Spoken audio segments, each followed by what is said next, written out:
Hello everybody, Ben Woodruff here with another falconer video. Today's video I'm going to be talking about choosing your first bird. What to get for your first bird. And that might seem very cut and dry, but it's actually not. And there's actually a lot of nuance and subtlety to this subject, and I'm going to go over it all. But before I start, if you haven't already, if you could hit subscribe, I very much appreciate it. Helps me to keep this channel up and going. And if you want to support me on Patreon, there's a link in the description. So let's jump into this. I live in the United States. We have very strict but pretty concise laws, both in the United States and in the state of Utah where I live.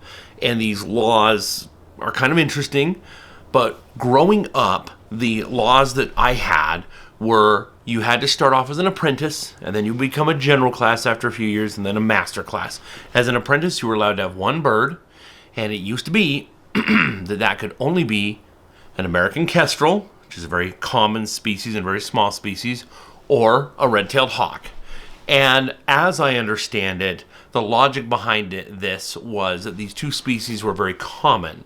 And so the idea was, oh, if you have some inexperienced falconer and they kill their bird, it's not a big loss to the gene pool because there's tons of kestrels and tons of red-tailed hawks. I think that was sort of the thinking back in the day. Now, as they went to revise the laws, then the idea to change that came up. And the suggestion was, well, what about Harris hawks? Harris hawks are pretty easy to train. Maybe we should let apprentices do that as well. Well, when they redid the laws, it was basically on the federal level, you can have just about anything, as long as your sponsor signs off it.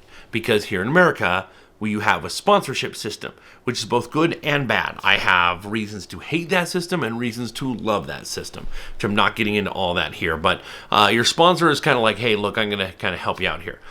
Now, let's go back again to kind of when I grew up in the 1900s. And, you know, I was born in 1978. Sounds old now. And I knew a lot of falconers who grew up earlier. I kind of grew up on the tail end of that old way of thinking. Which that old way of thinking was most of us kids grew up with, you know, images of like knights in shining armor and Robin Hood movies, things like that.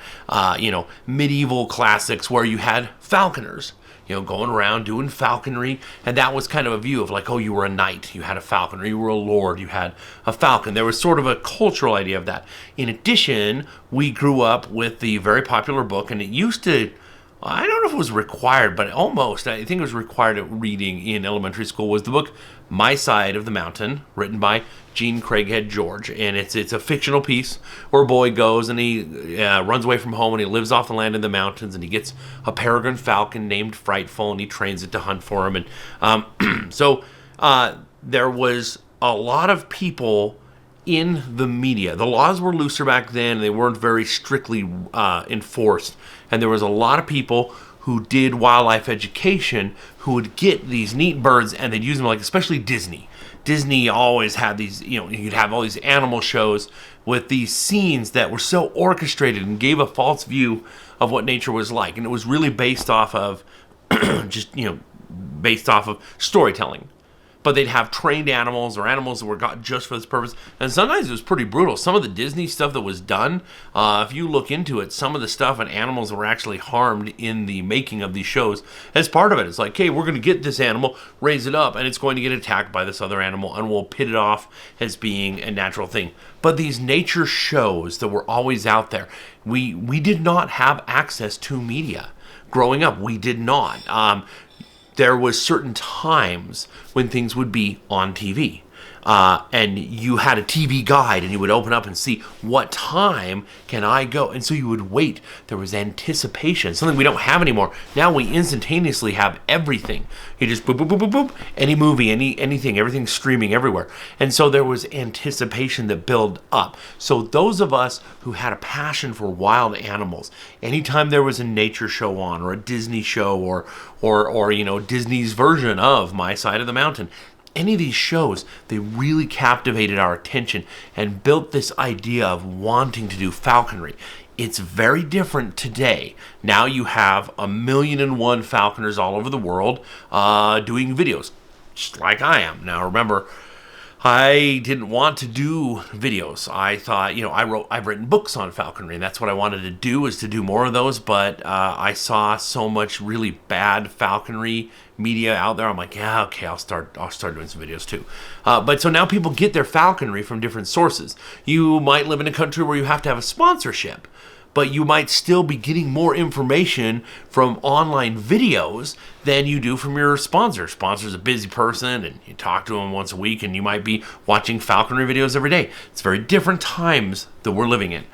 And so there's access to all kinds of ideas.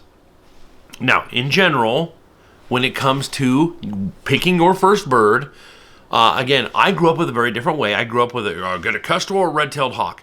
And again, those were both considered good choices because the birds were common, and red tails were considered very sturdy.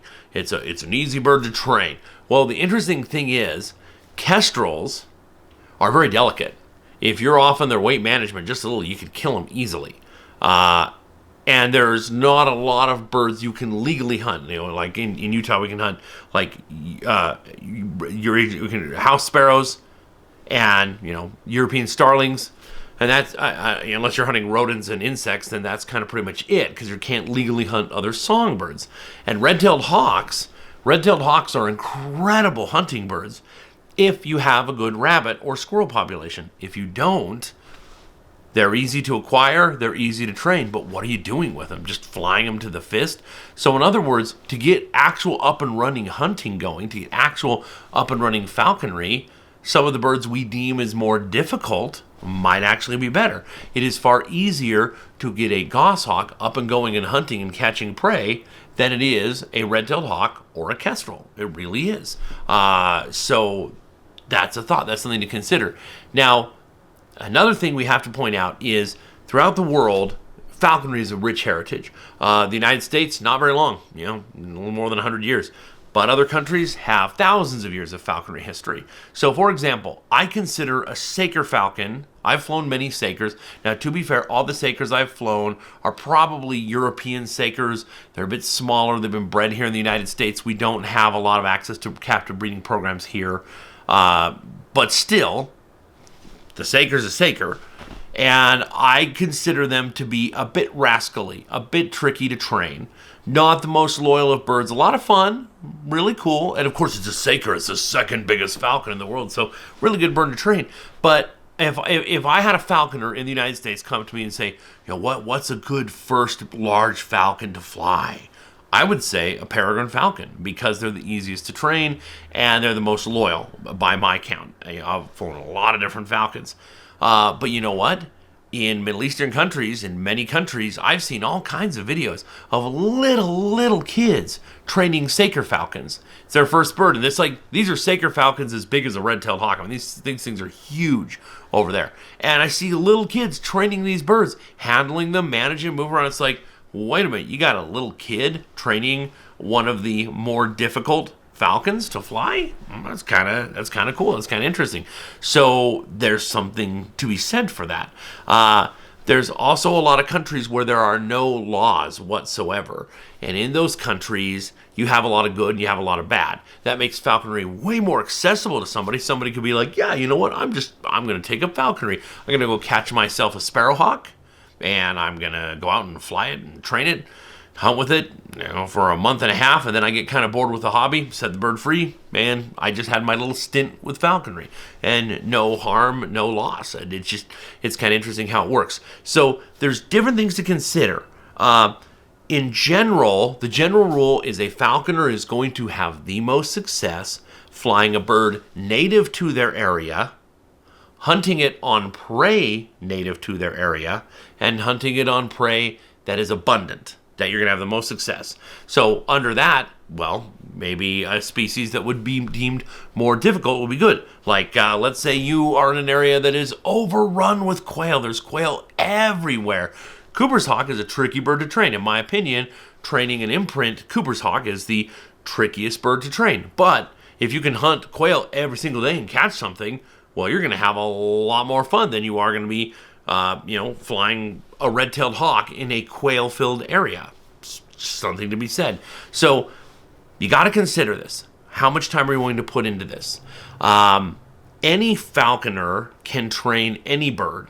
You can train it, you can get it up and going. But again, the general rule is hunt something native to your area, on prey native to the area that bird would natively hunt, and that prey is in abundance. That is the key to success. The next key to success is how much time are you willing to put into this. So when you are considering what species you are using, there are some birds that are incredibly high maintenance and require a lot of driving and a ton of field time, and there's some that require less. So be honest with yourself.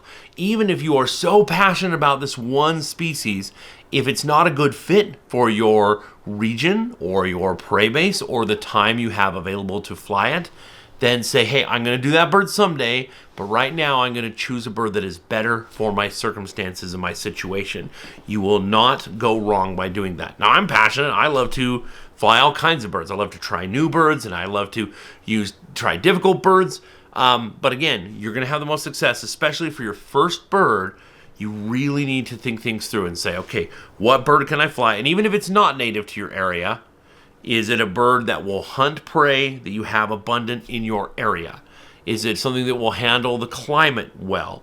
Is it something that you have time to give? And be honest with yourself. Do you have the time to dedicate to the set species you want to do? If you do, sky's the limit. I mean, if you're in a country where you can have an eagle for your first bird and you have a good mentor and you have all the time in the world, there's nothing wrong with that. If you're a kid in a Middle Eastern country and your dad's like, hey, we're getting you a Saker falcon, you got that oversight, you got that help, go for it. Go ahead and do it. There's nothing wrong with it. Just have to be honest with yourself. Be absolutely sure you know how much time you have and what prey availability you have and what is your personal commitment level. Do not mistake a passion or a love for the birds themselves. Do not mistake that for the time you are willing to dedicate. Do you really have the passion to dedicate that time? Because you can love a bird. You can just you could just learn about them. You could do bird watching. You could help at a wildlife rehab. You don't necessarily have to do falconry, but falconry is an awesome way to do it.